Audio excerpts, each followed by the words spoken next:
and welcome back to the Calm and Connected podcast. I'm your host, Janine Halloran, and I'm super excited today because you get to hear me interview Dr. Dawn Huebner, who is a parent coach and psychologist and the author of several of my favorite books to help kids deal with worry, including What to Do with You When You Worry Too Much and Outsmarting Worry.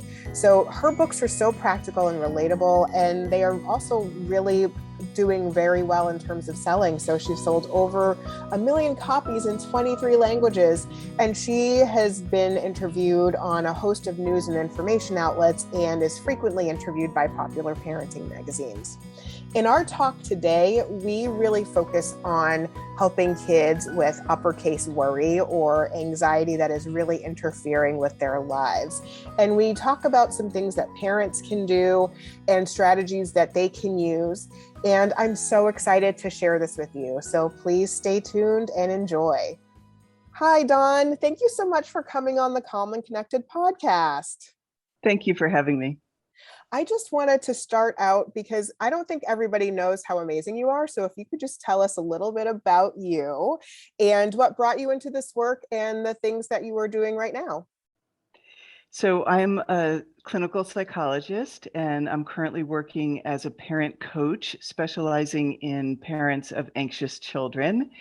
And I'm the author of now 10 books for kids about feelings and coping and how to live more happily.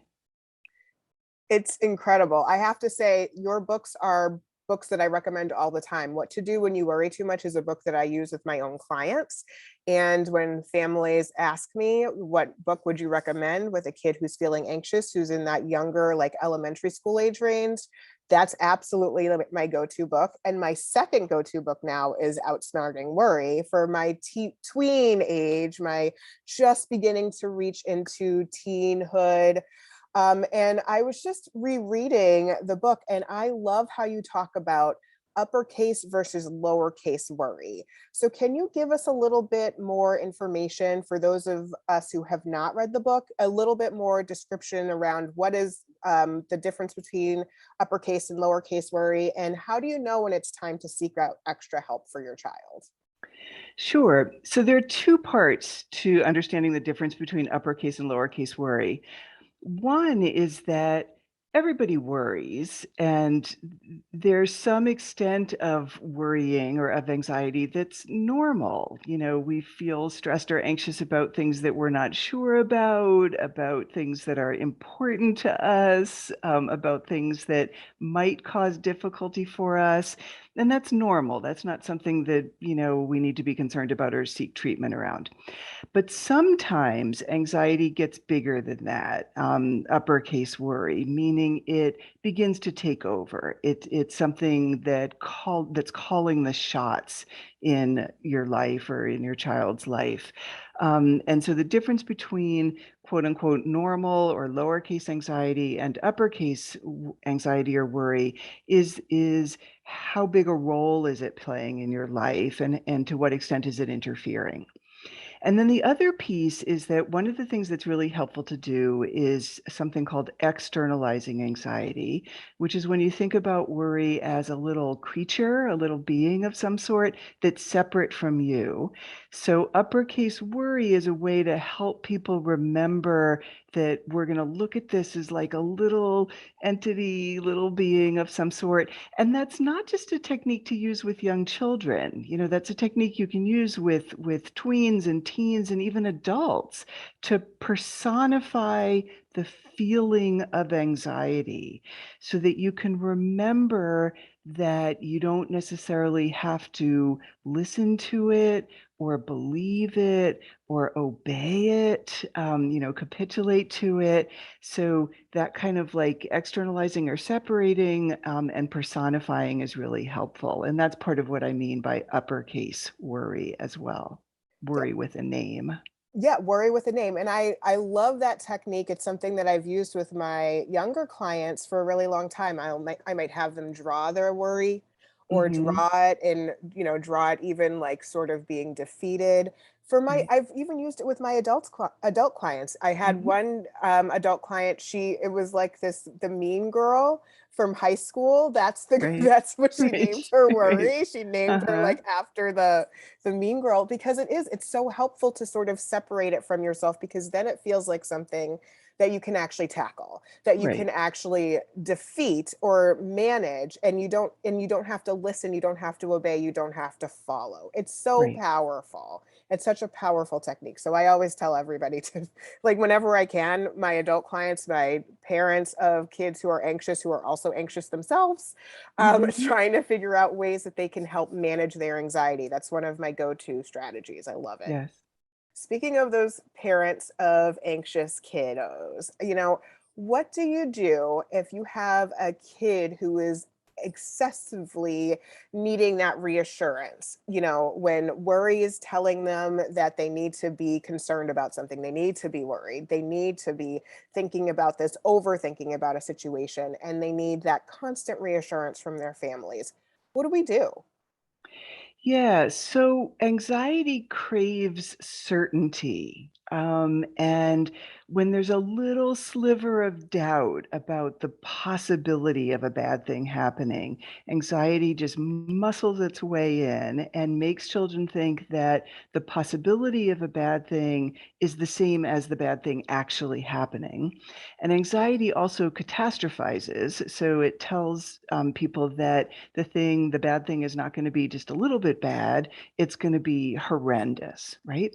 So anxious kids often seek reassurance because they want to be told again and again that whatever it is that they're fearing is absolutely not going to happen.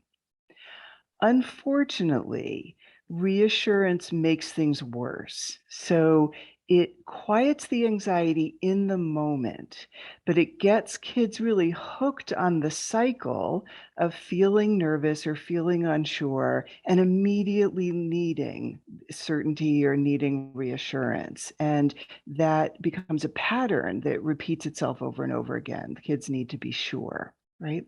So, one of the things that's helpful for parents to do when they see that patterns developed is to just label what's happening. So, let's say there's a child who feels really nervous about whether their parent's going to remember to pick them up after school. And the parent has never not been there, but the anxiety tells the child that there's a risk about that.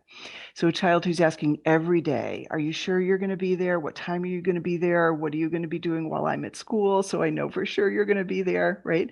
Instead of the parent answering those questions every day, the parent can start to say something like, it sounds like worry's bothering you about that. Worry, like uppercase, worry creature is worrying about that. Tell worry that you don't need to be concerned about this, or tell worry mom's there every day to get you. So rather than the parent providing the reassurance directly, they kind of step outside of the question and label essentially what's going on and help their child begin to build a skill, which is recognize that's worry talking to me and talk back to it.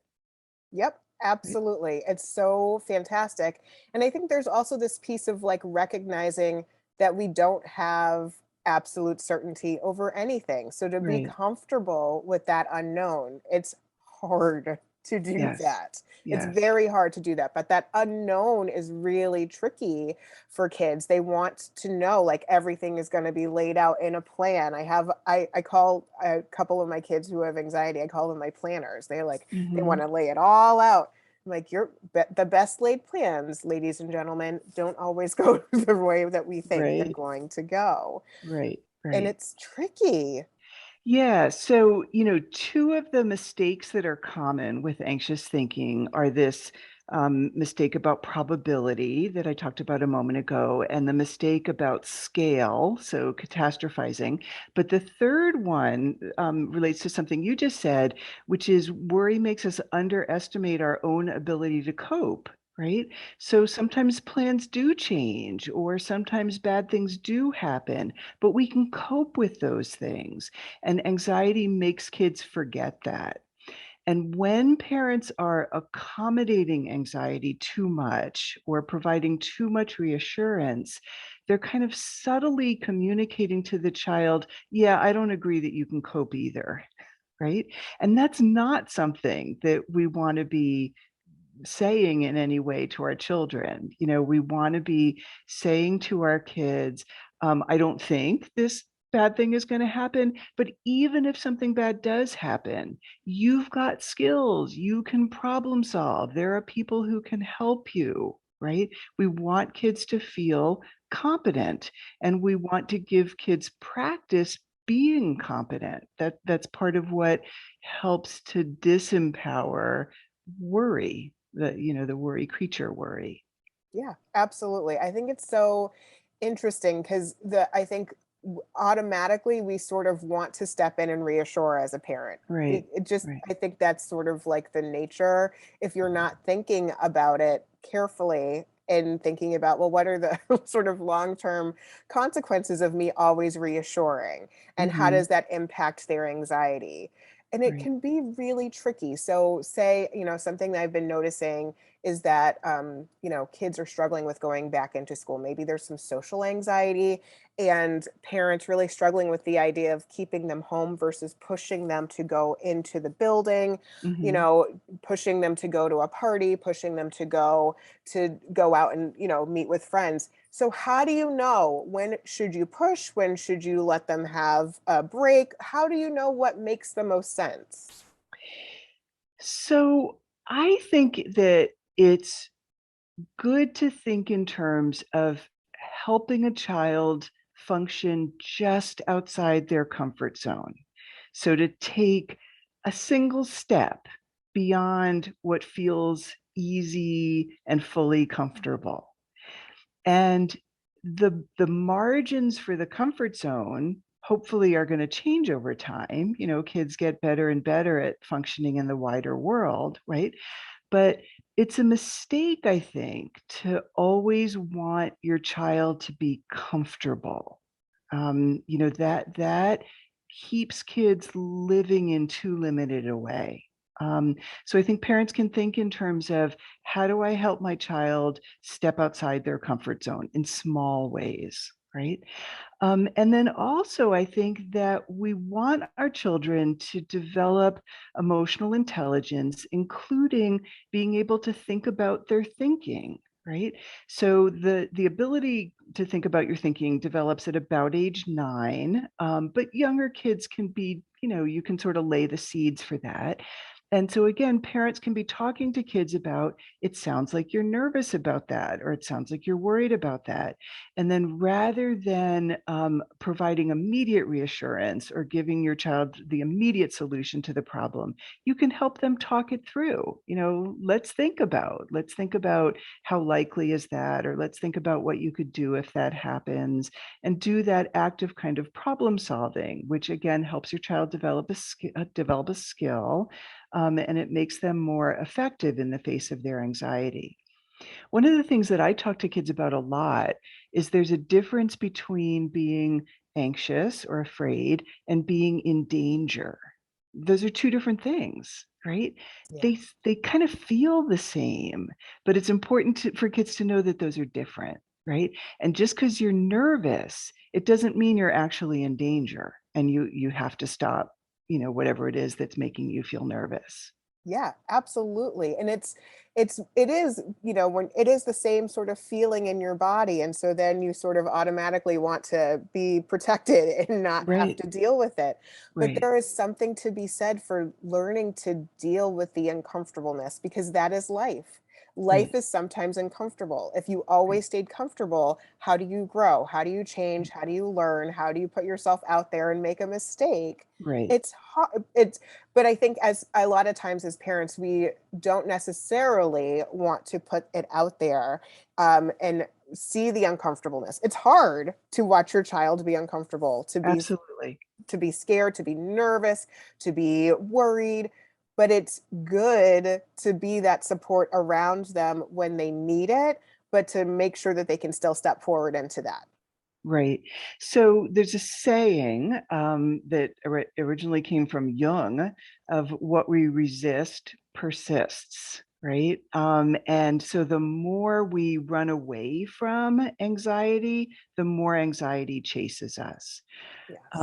And you work on coping more broadly. That's true with any negative feeling. The more you resist it or try to stomp it out, the more it's going to follow you around and kind of be in control of you. And we all need to learn, we need to teach our children how to sit with uncomfortable feelings, how to move through them and come out the other side rather than running away from them. Yep. And I always say all feelings are okay. And it's Mhm. just how you deal with it that really Right. matters. You Yes. can be as furious as you want. Anger is not bad.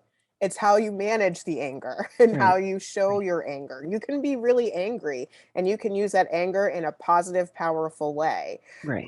You can be anxious, but like, it's all about making sure that you are making healthy, safe choices when you're feeling these feelings. And I always think about Dan Siegel and Tina Payne Bryson's work. When you name it, then you can tame it. As Right. Yes. soon as you say it. I mean, it is powerful when you watch a Yeah. child name their emotion and then suddenly it's like, whoosh, okay, Yeah. now let's do this. I can, Uh-huh. it's powerful. It's Right. powerful. It sounds so Right. simple, but it is Mhm. such an important strategy that they can really be able to sort of, okay, now I get my hands around this now. I can do this. I can do Right. this. Right. And that, it reminds me that I think that often it's tempting for parents to say to their children, there's nothing to be worried about, right? And discounting feelings is really a mistake. We do want to name the feeling, acknowledge it, validate it. Not that we're necessarily agreeing that the child's in danger, but it makes sense that given that what they're thinking, they feel anxious. That totally makes sense, Yep. right? So we don't want to just discount the feelings as a way of trying to get rid of them. We want to, kind of acknowledge them and help children learn how to deal with those feelings.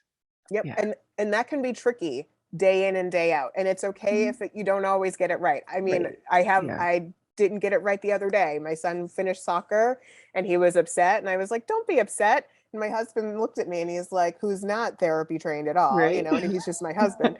And he was like, "It's okay to be upset." And I was like, "Oh, dang it." Right. Right. You're right. Yes. So we all make those mistakes. You sort of like, it's your automatic like programming in a way, at least for Hmm. me, because that's how Right. I was raised. Don't be upset. Don't be angry. Don't be scared. It's fine, Right. as Right. opposed to recognizing, acknowledging, and be like, it's so powerful and so thoughtful to be able to sit and let kids know that what they're feeling is valid. How Right. valid it's such an important feeling for our kids to know that like it's okay for you to be upset. Let's talk about it. And we did. We Yeah. figured it out. Walked through it. We talked about it. By the time he got to the car, he was fine. And I'm really thankful I have my husband. So Yes. because he was able to step in for me. Right. Um, and I think there's this piece of parenting where you sort of like beat yourself up if you've made that mistake.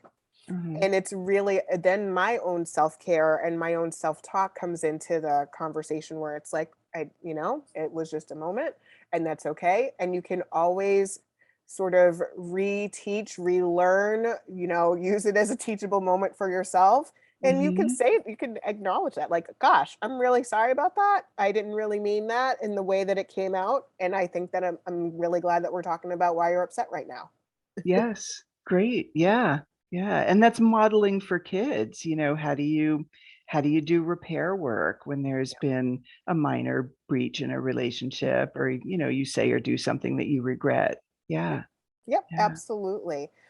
One last thing I want to talk about is this idea of exposure. So, if you are really anxious about something and you are avoiding it and you don't want to necessarily tackle it, how do you get into that place where you are actually feeling a little bit better about exposing yourself to this thing that is causing you anxiety?